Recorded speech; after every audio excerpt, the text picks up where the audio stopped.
Josué 5. Lorsque tous les rois des Amoréens à l'occident du Jourdain et tous les rois des Cananéens près de la mer apprirent que l'Éternel avait mis à sec les eaux du Jourdain devant les enfants d'Israël jusqu'à ce que nous eussions passé, ils perdirent courage et furent consternés à l'aspect des enfants d'Israël. En ce temps-là, l'Éternel dit à Josué, « Fais-toi des couteaux de pierre, et circoncis de nouveau les enfants d'Israël, une seconde fois. » Josué se fit des couteaux de pierre, et il circoncit les enfants d'Israël sur la colline d'Aralot. Voici la raison pour laquelle Josué les circoncit. Tout le peuple sorti d'Égypte, les mâles, tous les hommes de guerre, étaient morts dans le désert, pendant la route, après leur sortie d'Égypte. Tout ce peuple sorti d'Égypte était circoncis, mais tout le peuple né dans le désert, pendant la route, après la sortie d'Égypte, n'avait point été circoncis.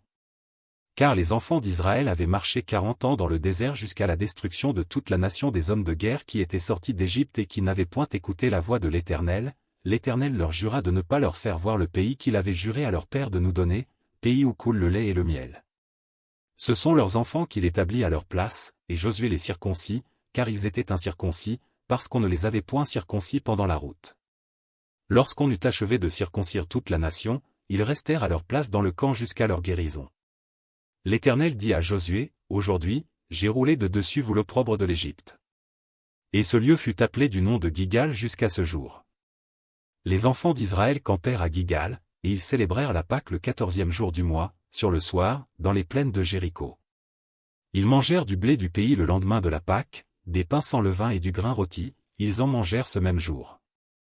La manne cessa le lendemain de la Pâque, quand ils mangèrent du blé du pays, les enfants d'Israël n'eurent plus de manne, et ils mangèrent des produits du pays de Canaan cette année-là. Comme Josué était près de Jéricho, il leva les yeux, et regarda. Voici, un homme se tenait debout devant lui, son épée nue dans la main. Il alla vers lui, et lui dit, « Es-tu des nôtres ou de nos ennemis ?» Il répondit, « Non, mais je suis le chef de l'armée de l'Éternel, j'arrive maintenant. » Josué tomba le visage contre terre, se prosterna, et lui dit, « Qu'est-ce que mon Seigneur dit à son serviteur ?» Et le chef de l'armée de l'Éternel dit à Josué, « ôte tes souliers de tes pieds, car le lieu sur lequel tu te tiens est saint. » Et Josué fit ainsi.